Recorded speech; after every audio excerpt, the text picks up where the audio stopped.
Especially in gene therapy trials, there may be a very limited number of slots available. And sometimes there are quite a few more patients that meet the inclusion and exclusion criteria than there are slots in the trial.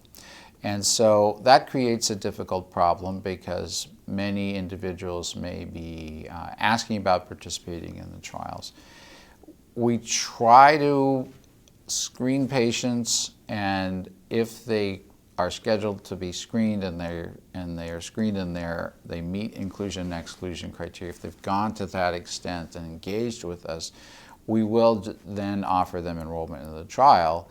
The general rule is we should be trying to get, at least for patients who can get through to the screening, who can get to there. We try to do the first ones that come to us that meet the trial entry criteria and enroll them.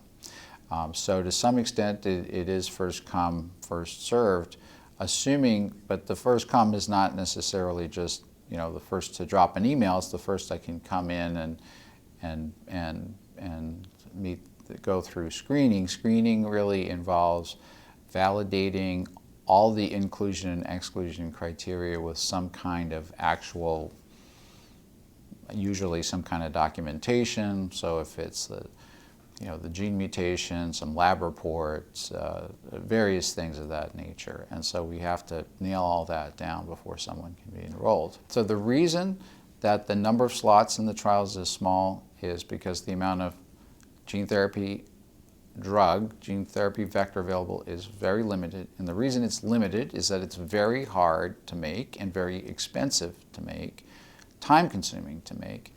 And to some extent, the funds available for the trials are such that you have to get a certain process along in the path, or make a certain amount of progress along in the path before the scale of the manufacturing can be expanded enough to treat more patients. So there literally is not enough of the material usually around in the early phase trials to do more patients.